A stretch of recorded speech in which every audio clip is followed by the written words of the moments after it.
This podcast is powered by The Plug.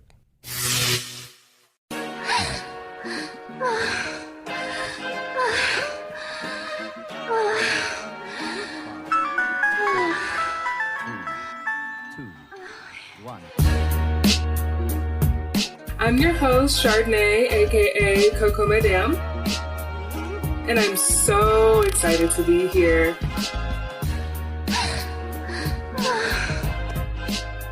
What's up, everyone, and welcome to Hustle Bunny.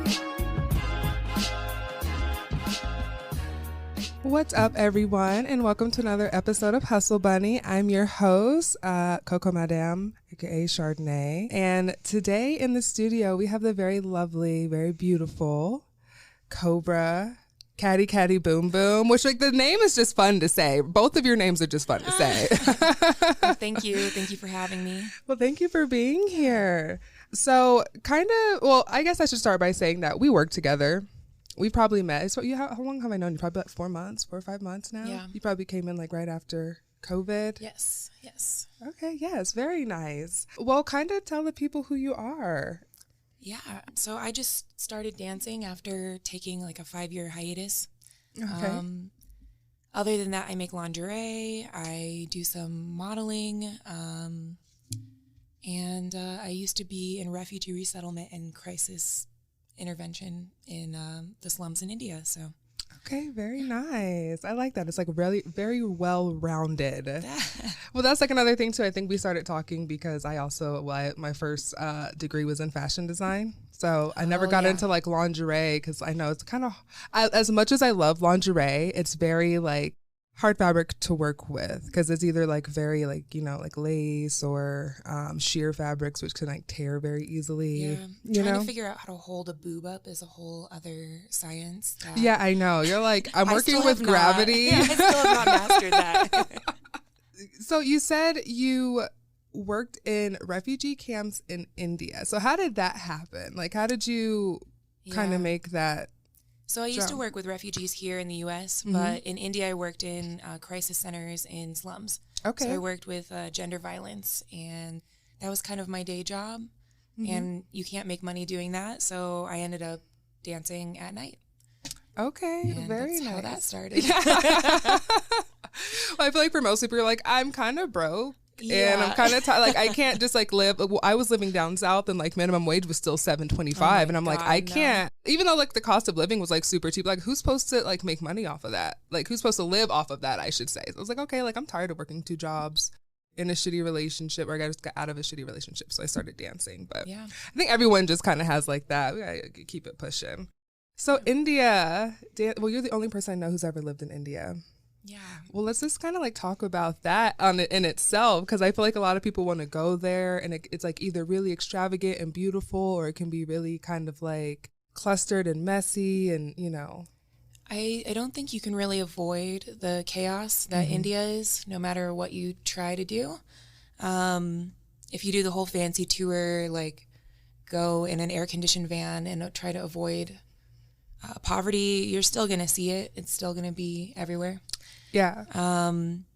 But India is just like an incredible assault to the senses of every sense. And it's amazing. Like every day you're kind of faced with a challenge of like, what do I believe in? Who am I? Am I going to let this crazy thing happen in front of me? Because you're faced with that every day. Right. Yeah. Well, being from like the States and being a woman, and then, you know, being, you know, like a white woman. Yes. Yeah. So I'm pretty sure like that was like an experience within itself. So how was it for you being a woman from the States out there? Yeah. So I think we were talking before about dancing there as well. And there's a huge population of Russian women in Delhi.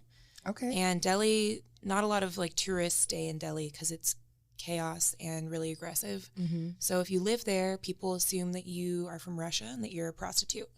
Okay. So that changes how people respond to you in your daily life and how they perceive you. Yeah. Basically, everyone thought I was a prostitute just in my day-to-day Thought you were just a Russian prostitute? Yeah.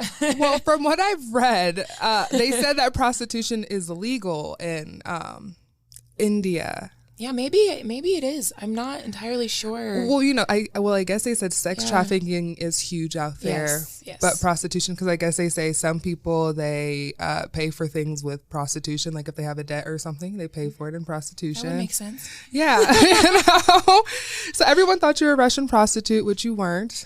Yeah, but you were a dancer. Yes. So even in that world, I guess I should tell the story of how I even got into this whole thing.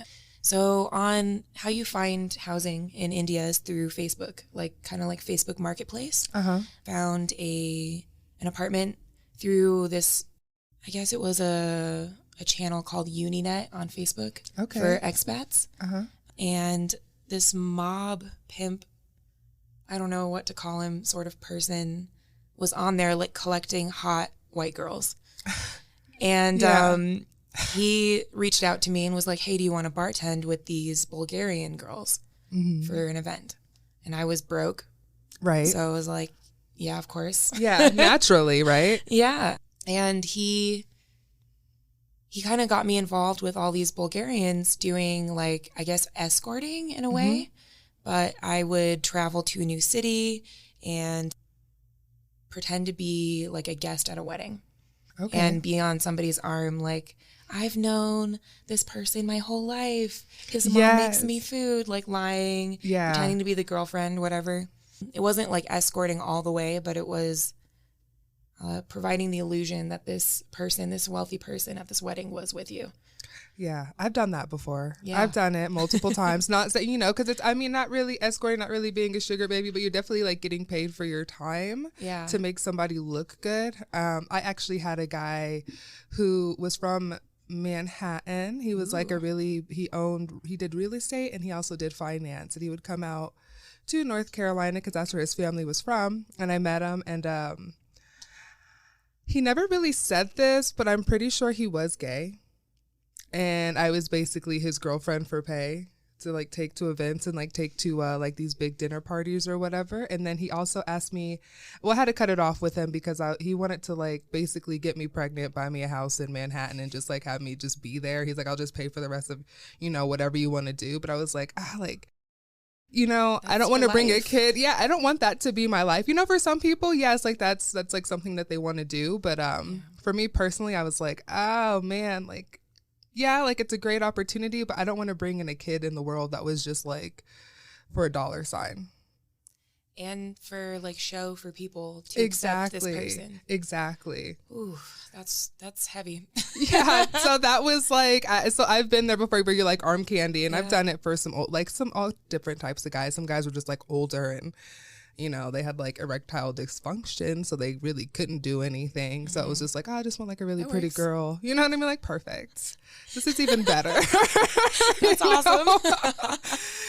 So it was always there's always some sort of underlying. It's not always about the actual sexual aspect as much as people they want to look a certain way or be perceived a certain way, especially at something as amazing as an Indian wedding where you have family on family on family and they have coworkers or just people of different, and it's, I've seen Indian weddings. I've never been a part of one. I know they're gorgeous. I know amazing. They're over the top. Yeah. Yeah. That was the best part about doing that was, I think I went to 200 Indian weddings. So over 7 different cultures, I saw every different way of doing a wedding, wealthy ones. And then kind of partially village ones. Right. It was really fun. Got to learn a lot. Yeah. So when you do those, when you're going to the weddings and you're arm candy, so how does that translate into dancing? How did you end up doing the dancing from that? So the funny thing is a lot of the wealthy billionaire families would like to hire the most extra types of things that they could possibly think of for their weddings to prove how much money they have. So I saw several couples arrived to their wedding from an LED UFO crane into their wedding. Wait, what, an LED UFO? So what is a space, a little UFO spaceship? They arrived to their wedding on a spaceship. Here I am.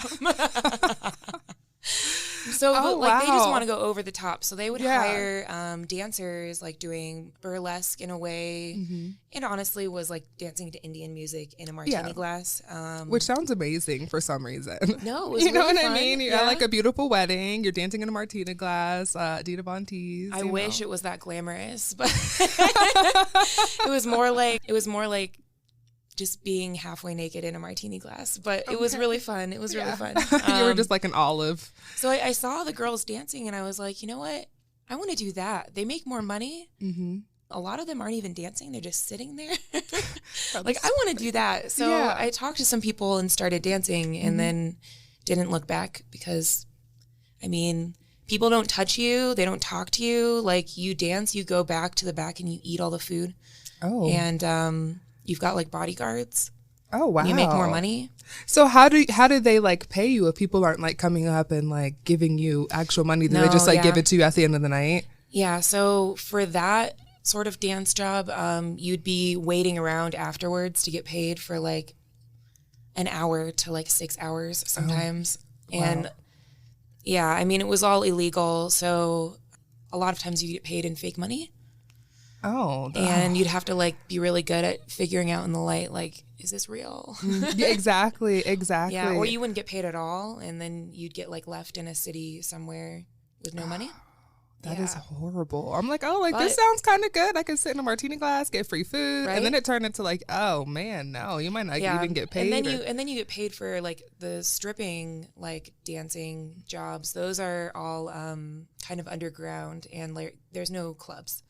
So you would get like hired from another wedding gig and get offered to do like a private event to do stripping. Okay. And in that one, they pay you, they buy you for like a night. So it's anywhere from $500 to $1,000. Okay. In India, which is great because my rent is like $200. Yeah, which is like amazing. Yeah. And then they tip you on top of that. Oh, nice. So those gigs were great. Well, it sounds like it was like great. I mean, that sounds like wonderful. You know, I mean, like that's with any industry in general. Like, no matter what country you're in, there's good nights, there's bad nights. People do fraudulent activity. People like try to scam you. So like, I just think that comes with the territory of the work. But being in a different country, that like takes it to a whole new level of like, well, number one, it's illegal. So you know, who's gonna help you? Who's really gonna be like, oh, like I have that person's back. It's like, no, you know, my hands are clean. There's a lot of sketchy situations that happened. Mostly since all of us were foreigners and we're not supposed to be working there. That's mostly why it was illegal. Okay. And the Russian mafia ended up getting involved with, I don't know if it was the Indian mafia, but they were just bad guys in India who were connected to the government / the police. I don't know. But they joined forces with the Russian mafia. And we were working for them as independent contractors. So a lot of times we'd have to, if the police saw a car full of like white girls, we'd have to like run away so we wouldn't get deported or go to jail. Yeah. So I remember being on like a 15-lane highway going into Delhi, and the police stopped us, and I just was like, no. And I opened the door out of the back of the van, just like ran out and like flagged a cab like on this 15-lane highway. I was like, no, I'm not doing this. Yeah, not today, not any day. I don't want no parts of this. I would probably do the same. I would just tuck and roll. I was like, yeah, just tuck and roll. I don't know what's happening. Just save the good part. As long as my face is covered, I'm good. Right? Everything else will heal. Yeah. So I mean, good. You know, good. At least good for you for like being like that smart and like knowing where you're at and knowing what you're doing. You know what I mean? And understanding like the risk. I mean, I was young and stupid, but we all were. We all did some crazy shit. I mean, some of the stuff was just stupid since we were viewed as prostitutes, and there were girls who were then prostitutes who were being trafficked from Russia eventually, which is why everything died in 2016, because things turned into a prostitution ring. I had people offer me $30,000. I had this guy offer me $30,000 to give him a blowjob. Oh, wow. And I didn't do it. And that was a really stupid decision. That was a really, really stupid decision. You know what? Well, sometimes, you know what it is? I think that, you know, back when we're younger, we still have like these skewed ideas of like prostitution, right? And you're like, well, I did it for free on my dude. Yeah, exactly. And it's like, oh, and there's my, but you're like, I mean, for $30K. When you're young, you're like, oh no, I'm never gonna do. I need like $1 trillion, and you're like, no. Like looking back on it, you're like, that's $30K. Paid for my school. Yeah. Like, what am I? And if you would have done that like maybe once a month, you're like, damn. Like I would have been. Oh my god. Sad. I don't even want to think about it. It makes me a little sad. Look, I could be somewhere in Manhattan not having to work a day in my life, but you know what? Here I am. It's okay. I've done that. So I've like turned down some guys. I mean, you know, we've all did it. Where we're like, I just push it to the back of my mind and just pretend it never happened. Yeah. But you know, just hoping that you're just gonna make that $30,000 in another way. Yeah. Yeah. But you know, I mean, hey. It is what it is. Yeah. And then it's kind of sketchy too, because then like when you're in that situation, like, are you really gonna give me, like, that sounds too good to be true. Yeah, like are you gonna scam me? Yeah, and I need to like make sure that it's real. Yeah. I need to make sure like you're not gonna like chop my head off and throw me like. So I can see where you were coming from at the time of being like, I don't really know, because $30,000 sounds too good to be true. Yeah, but people think of India and they think of like third world country. There are billionaires there. There's so much money. Mm-hmm. And I mean, I think there's like some leftover colonial crap going on with skin color as well. And that's why I was working. Honestly, you feel like you're prostituting your skin color a lot because you get hired for how white you are. I've watched some makeup videos about the beauty standards in India, bleaching, and then also like I've seen women who get ready for their weddings, and some of them like they like, I mean, it's ridiculous. Like, number one, it's all beautiful, right? You know, for the talent that it is, it's beautiful and you appreciate it. But these women, like, they'd be like 4 or 5 shades lighter, because, you know, like most Indian people are probably like my color, darker, like a little bit of like a darker undertone. Like, you know, there's like all these different shades. I'm like, dang, like it's like if I went from my shade to like almost your shade. And they do that with like the makeup, the contacts, the hair, you know, and it's like this whole, it's like a 3-4 hour experience, like getting ready for their wedding, you know? Yeah. So, I mean, I understand that. I've been a fetish. I mean, it's like the same thing when you're like dating, you know, these southern rich like white guys who've always had like a, not necessarily a fetish, but like a craving, you know? Oh my God. Yeah. So it's like a whole thing, you know? Yeah. And the fact that I'm like see-through and you can see all my veins is a whole other, like, I was made fun of for being so translucent here my whole life. And then I go to India and they're like, oh my God. Yeah. I'm like, okay. They like love it. I mean, I'll use it and then like use that money to help other people and work in a crisis center. Yeah. Yeah. It made me feel like really gross a lot of the time, especially if they wouldn't hire my friends who are African who can dance better than I can. Yeah. Or Indian girls get paid like the half of what I would get paid. Yeah. I'm like, what the, like, they look like a goddess. This is like Jasmine over here and you're paying her like half of the price that you're paying me.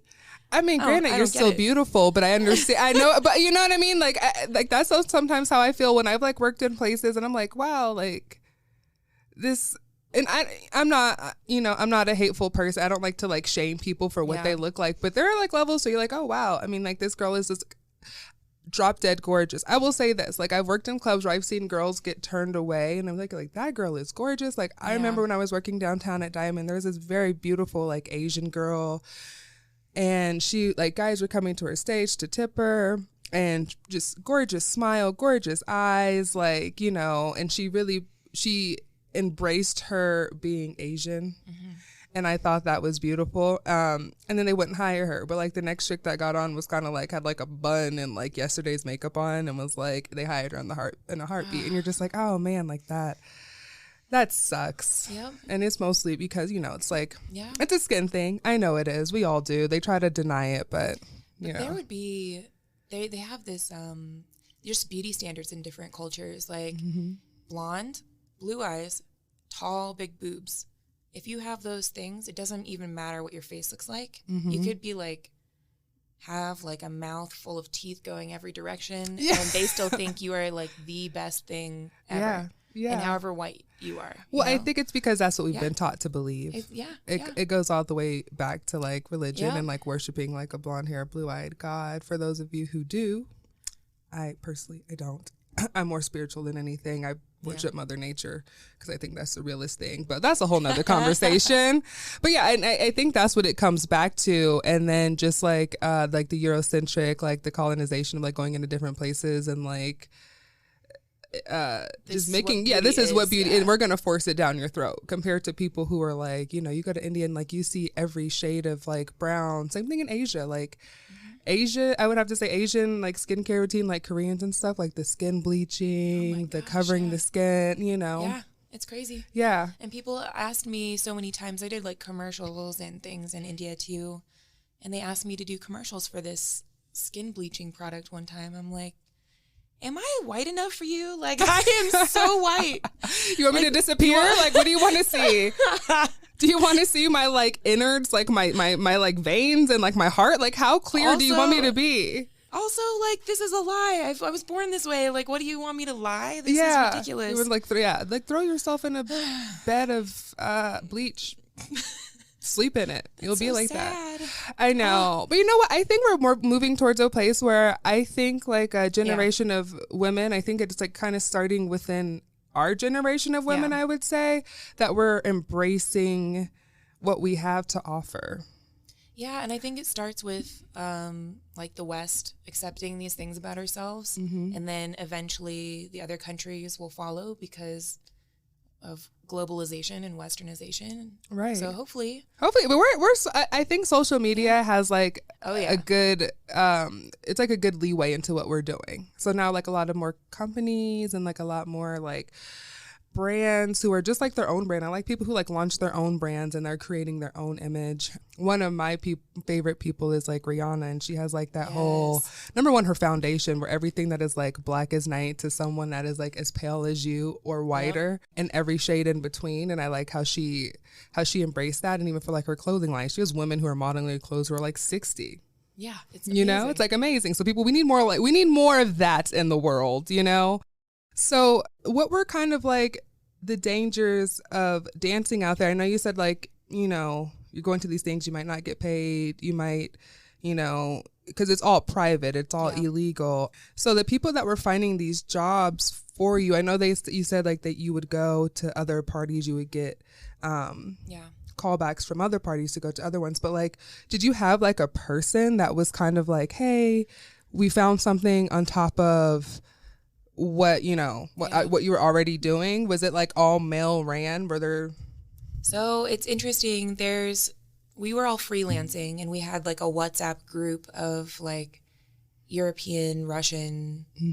There was only me and one other American, I think, that did this. Okay. But we had a whole group where we tried to like keep our standard price. We tried to keep if you want us with less clothing, we charge more. If you want us to go to another city, we charge more. And then we had like Indian men who were our like pimps. Yeah, in a way. I don't really know I don't know what we would call them, but they were like our liaison to, I guess they'd have an event company, and if you look up these event companies online, it'll be like Russian event girls or something. Yeah, and they have like different bottle services, service girls. Yeah, like bartenders, hostesses, whatever. And then it would lead to like dancers, belly dancing, martini glass. And then all of the like stripping stuff is very on the down low.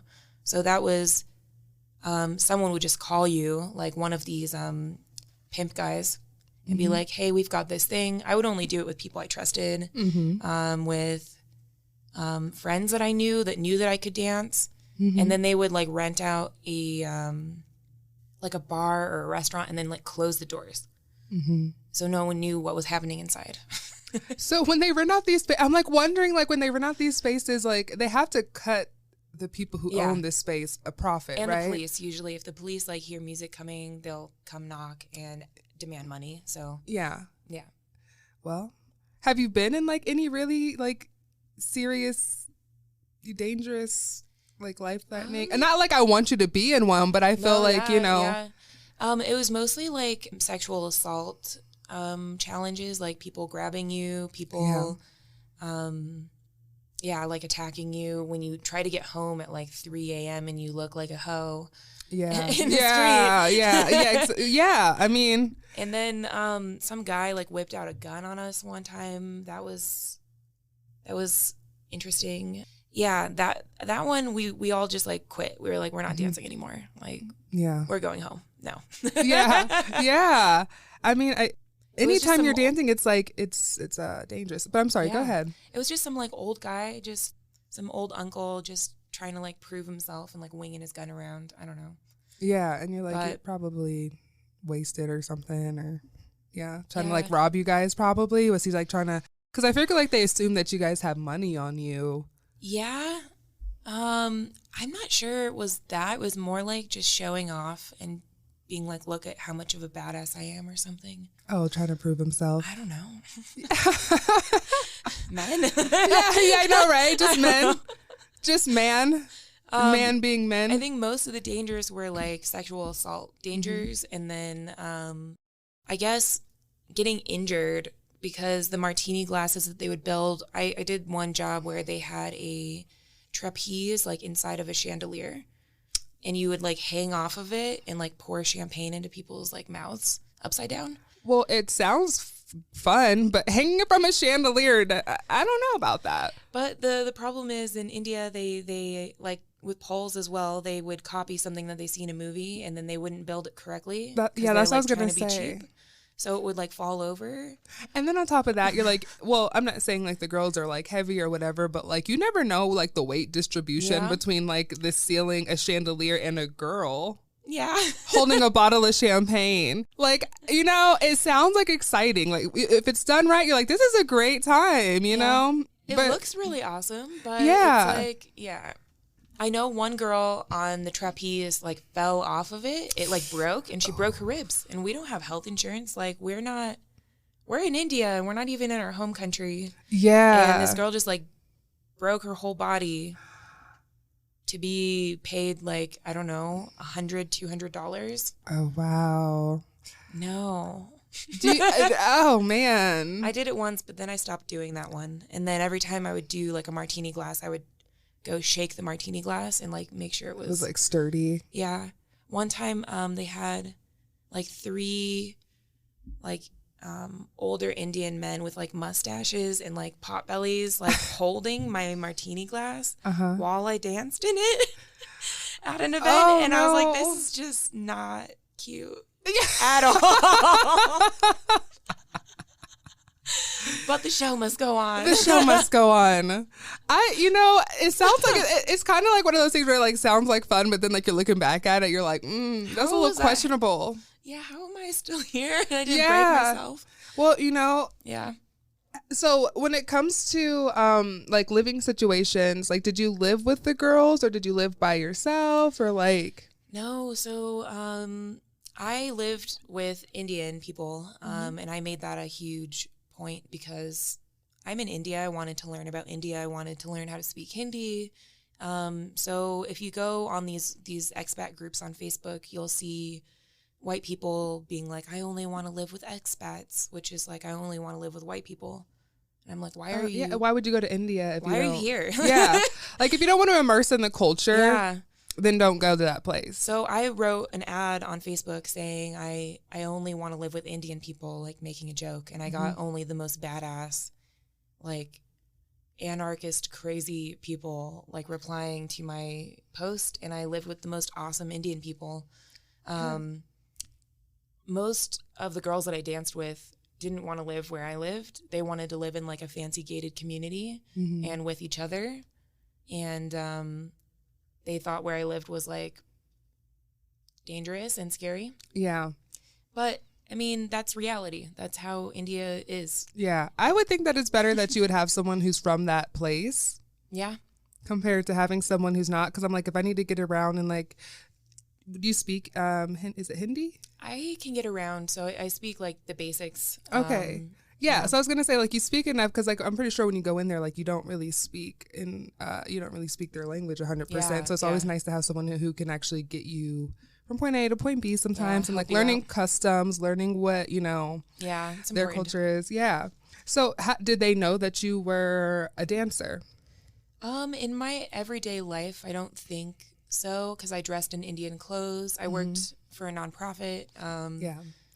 I tried as much as I could to speak Hindi and like blend in as much as I could, but I'm always going to be white. So that's going to stick out like a sore thumb anywhere. Okay. Yeah, of course. So with your roommates that you had, were they older, younger? We said they're like anarchist badasses. So so were they like, how did they respond to you once you moved in? And, so did they find out that you were a dancer? Yeah. And how did they? I think they accepted that. I lived with one girl who was awesome, and then it moved on to like multiple people, but there were always like 15 people in my apartment, like playing like flamenco guitar and like painting the walls and like cooking amazing food. And they were there were people who were queer, who were bi, who were poly. Like, I think I was very fortunate to find a group of people who were like that. Who were very liberal and would have like political discussions all the time about everything happening in India. And I felt good being there. They were, I think, a little judgmental at times with like me working these parties. Like, I guess just the idea that they would hire white women to work these parties is gross. Yeah. But I mean, they never blamed me for it. And yeah, of course. Yeah, well, because we shouldn't blame the women, right? I'm not going to blame the person. Like, I'm not going to blame people for what they want or what's like a commodity. But yeah, you are kind of being sold as like this like goddess. Not saying that you're not, like, you're an everyday goddess, you know, but like putting that pedestal up for...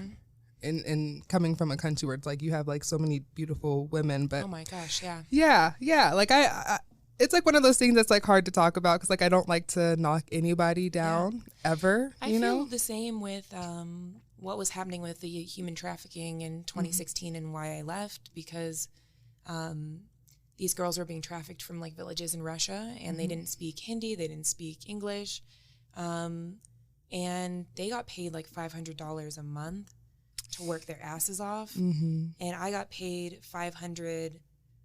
Well, it depends on what I'm doing, but like $500 a night. Yeah. And I'm like, okay, everything just died because they're here dancing with no clothes for no money. Yeah. But it's not their fault. They have no idea what's happening. Yeah. And they're like being locked in their houses, in their rooms. They had no idea. Yeah, well, no one can tell you what the fuck is going on. And that's horrible. Oh, yeah. Because I was like, when I was like researching like dancing in India, sex working in India, like I said, a lot of the articles were after 2016, everything like died down. And it was almost like it never happened. But you know what I mean? Like everything, like, because, you know, like human sex trafficking was like, that's like their new...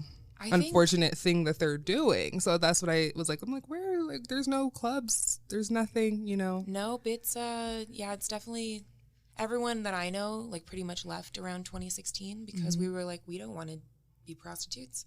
Yeah. And I know previously there were contract girls who would like give their business cards at weddings, wander around, but they'd also be giving out their other services to people, which we were like frustrated by because we weren't going to do the same thing. Yeah.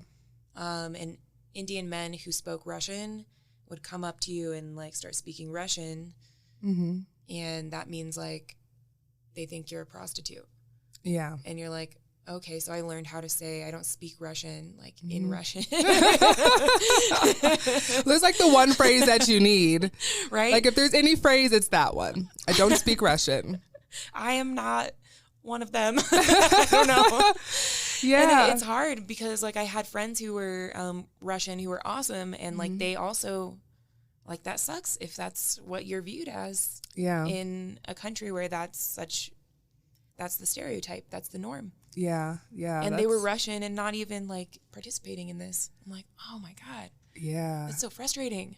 Yeah, that is. I would be super frustrated. I mean, you know, it's like the same thing when I travel to different places. I mean, I speak Spanish pretty fluently, but like a lot of people think I'm either Cuban, Dominican, or Puerto Rican. So like a lot of Spanish guys just like start talking to me in Spanish. I don't know how that's like the first ethnicity that comes to mind. I don't mean that in a bad way. I think it's great. Or like, well, you know, Afro-Cuban, Afro-Caribbean. Yeah, ran into some Brazilian guys. They thought I was, well, they were from South Beach and they just assumed that I was Brazilian. And I was like, no, I wish I could speak Portuguese. Portuguese is hard. It's like Spanish and French all in one. And I just... Yeah, that sounds very complicated. Yeah. But Brazilians are beautiful. I would try to learn. Yeah. Go get a husband. Yeah. Like I said, it's all beautiful. Like I love every, you know, I'm like one of those like one love type of people. I mean, unless you're fucked up. But like, other than that, like I pretty much embrace, you know, like I'm not here to like judge somebody for what they are, how they look. Like no one, like you didn't ask to have the features that you have and then happen to profit off of it. Yeah. But then you can use that. And I think a lot of people will... I don't know, launder money into something. But most of the girls that I worked with, we were using that for bettering people's lives. Which I think is beautiful. You know, all the dancers, sex workers, fetish models, porn stars, the ones I've had on the show and the ones like I've known in real life, all of them, and myself included, I feel like we're doing things to help other people. Like, I feel like the money that we make, I mean, yeah, there's like some people like they want to drive fancy cars or whatever, but cool, like that's what you want to do. But I feel like most of us are out here with a purpose, with a cause, helping any community in any way that they can, whether it's art, whether it's refugees, whether it's homeless, like whether it's people who have been incarcerated. Like I feel like most of like the dancers, like I said, sex workers, I should say, are always like trying to do something to better the world. Yeah. And I think that's great. Because I always like tell people like we're like the true Robin Hood. Like we literally steal from the rich and give to the poor. Oh, like that's like our job, right? Like yes. We deal with like the 1% of the world, the 1%ers. Like people are like, oh, like you probably just like I'm like, no, I sit there and I will break someone's mentality down until I get my point across. Mm-hmm. Like, why do you think that way? Why do you believe that? Exactly. But you have to do it kind of cute. You're like, oh, my boob just popped out. But why do you think like that? You know? Oh my God. You got to be kind of like slick about it. There's like this one guy, I talked to him. He was some super huge person. I forgot what business he owned, but he was like, oh, I judge people based on the music they listen to. He was like, I judge people's mentality or intelligence on the music they listen to. So like there was a girl got up there, she danced to hip hop. Another girl, she wanted to dance like rock music. And I'm like, well, I forgot what my statement was, but I think I blew his mind with the statement that I made. And I think like after that, I hope he's changed his mind. Because I feel like he felt small after that. Because I thought that's like one of the dumbest things that I think I've like heard. That's like judging somebody based on what clothes they wear or what their house looks like inside, like what they decorate with. Like those are things that make us happy and bring us joy, but have nothing to do with anything else. Exactly. You're like, okay, wow. Like just because like that person wants to listen to like, I don't know, death metal on the stage, like let her live her best life. Like that's what she likes. Maybe that's her mood for the day. I know I listen to different music. Like when I'm at the gym, I'm banging all kinds of crazy stuff, you know? Like I don't think anybody listens to just like one thing. No one eats just one thing, you know? No one does that. There's just not one thing. There's not like one do-all end-all. But yeah. But it's I mean it seems like dancing in India, as far as like the frustrations that you've had, it being male ran, it being dangerous, is very similar to the States, other than the fact that it's illegal. You're going to like these beautiful parties. But yeah, because, you know, when you're talking about your frustrations with some of the girls, you're like, okay, well, they're doing this, and this is basically like saying, oh, like a girl who's going to do extras in a champagne room. I'm not going to compete with that because that's just not a service that I offer, you know, and not to knock people who do that. Yeah. But it's just kind of like you're kind of fucking up the money when it shouldn't be this. You shouldn't have to work that hard for it, I guess. Yeah, like we used to do, if you were stripping in India, you would strip down to a bikini. Like you wouldn't even take your top off. Well, I'm sure there has to be other Now. women there, right? There's like other women at these weddings, right? Or are these just like after parties? So the stripping ones were for men only. Okay. Sometimes the wives would have like a 50th. There was like, it was in fashion, I guess, when I was dancing, for the wives to throw like a slutty 50th party for their husbands, which I thought was hilarious. They would have like boob cakes and like boobs and penis balloons everywhere and like, oh, wow, throw condoms at you and stuff, but they'd hire like dancers for their husband. Okay, that's what I was like wondering. I was like, are there, because if it's like after a wedding, you know, it's... Or like after the wedding parties, they would hire Indian mudra dancers who are like dancing to Indian classical music, and I guess they're mothers and they've had children before, but they're like perceived as prostitutes. And then they'd have white girls dancing. Okay. So they'd have multiple different types of parties. There would be like a bachelor party that would be like 4 or 5 white girls dancing in a closed like club or space. Then there'd be like an after wedding party, which would be Indian mudra dancers and white girls for like whoever is like drunk and riled up, mostly men, or the slutty 50th parties, which I think I did like 4 or 5 of. They were rare, but those were... That's crazy. Like, that's actually like a thing. Yeah. That's like crazy. That's like a thing, you know? Like, that's our 50th wedding anniversary. Like, let's just have some titties floating around. No, it was like, do you really want this? Are you okay with me dancing on your husband? Like, I don't want to get... Well, it's like the same thing. Look, so when you're dancing for like a couple, you're like, is this okay? Is this okay? Like, are you just watch? Like, I don't want you to watch. I feel bad. I don't want I want to pay you to like not pay me. Like, I want to get away from all this. I don't want to get like... I mean, when you're dancing at a wedding in a martini glass, the women will be eyeing at you, like trying to kill you with their eyes. Because all the men are like just staring in awe, like, oh my God. Yeah. And so when I was belly dancing or dancing with the crowd, I would make it a point to like make eye contact with the women or belly dance and dance around the women and the children. And then they accepted me more, and then would come up to me afterwards and be like, you're really good at dancing, or interact with me, and try to make it a point to like not dance with the men if it's like that commingled of a space. I'm like, I'm not going to dance with the men at all. Well, it's like smart. But it's like the same thing every night when we get couples, right? If you see couples that come in, you're not going to try and impress the dude. You're trying to impress the lady. Yeah. It's crazy too, because like last night I worked downtown, and there was like a younger Indian girl who came in. It was her and her, well, they said they were just friends, but, you know, because I asked them what they're like, are you guys like a couple? They're like, no, we're just friends. I was like, so whose idea was it to come to the strip club? She goes, it was mine. I said, oh, wow, like, that's great. Like, I always like love it when girls are like, come to the strip club. I was like, what made you decide to come in? She goes, well, my mom actually told me that she like let go of all of her like sexual like insecurities, I guess, like being raised in like a really like strict Indian home, by going to a strip club, and she said, I had a great time and I recommend that you go. Wow, that's awesome. Exactly. So I was like, that's perfect. I was like, the stars are all aligned. I'm doing a show about this tomorrow, so I guess today. That's amazing. And it was like, and she was having a great time. I mean, she was like spending money. She was having a good time. She was like interacting with just everybody. And she was like, my mom told me this like a few years ago, but I'm just like now at that point to where like I really wanted to come out. My friend, she was having more fun than he was.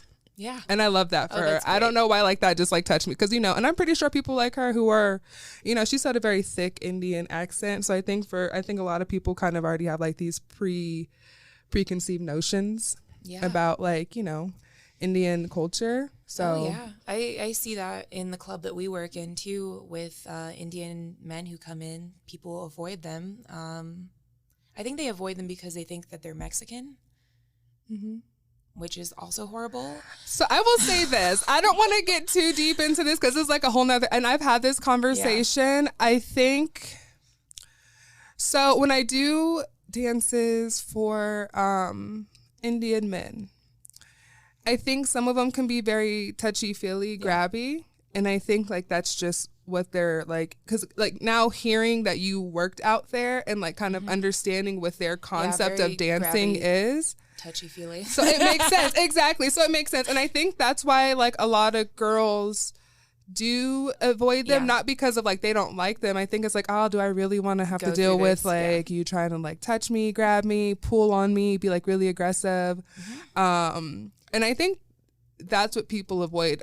Or like you have to be very like when I do a dance, I'm like you there's no like these are my rules that you cannot do. Yeah. And if you don't do them, I have to be very like clear with them. Stop it. Yeah, exactly. So yeah, I feel like I say this as I just had an Indian man like scrape the crap out of my chest with his long nails like last week. But for the most part, I go over to them and I start speaking Hindi, and then they are like, oh, they have like a whole new respect. Oh yeah, it's like, okay, and then we have can't. like a mutual understanding of like, okay, you were in India, you probably already know, you've probably already been through a lot of shit with men in India, so I'm gonna prove to you that I'm like a nice, respectful Indian guy. Right. That's kind of what I've been feeling with the men that I see here. Yeah, and I think they're kind of used to a more submissive.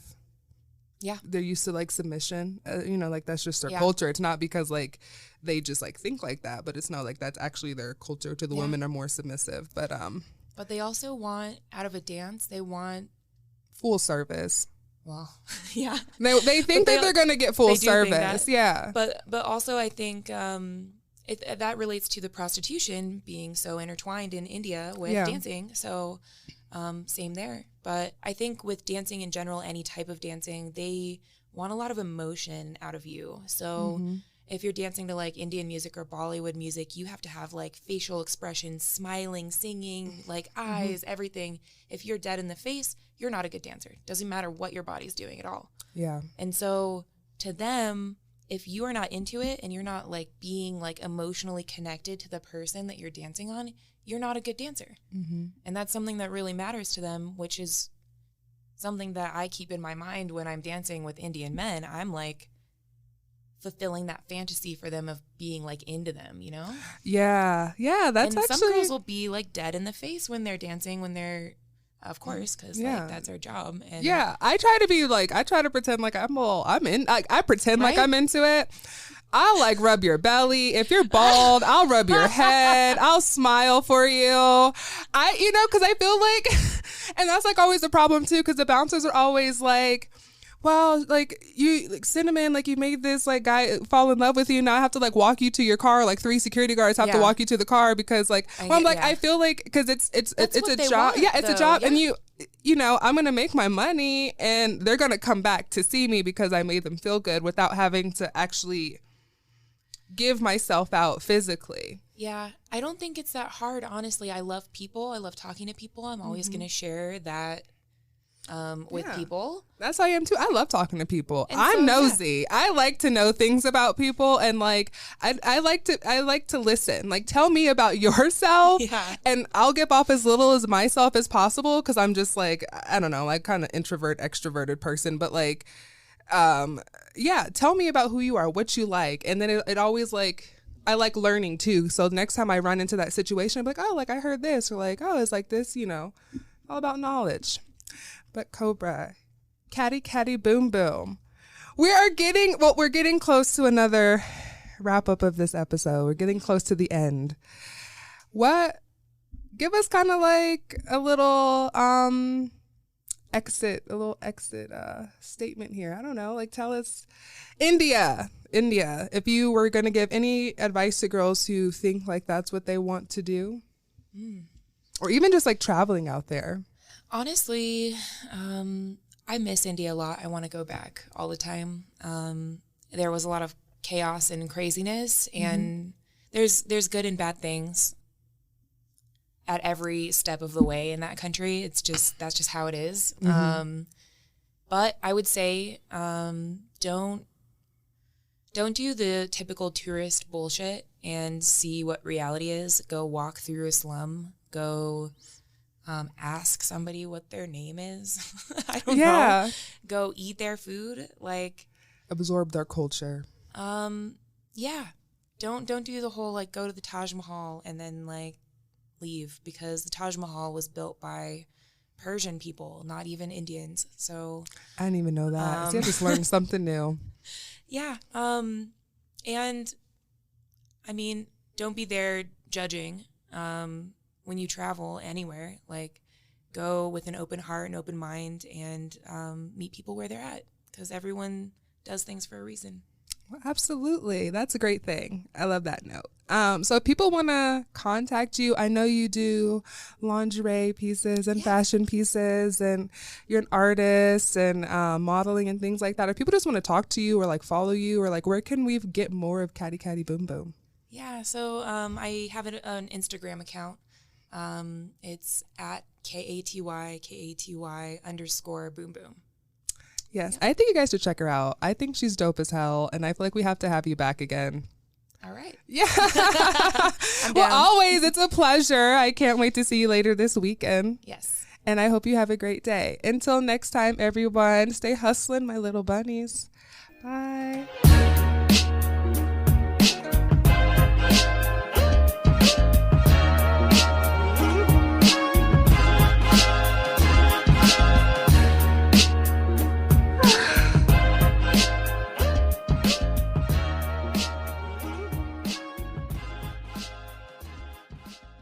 Thank you for listening to this episode.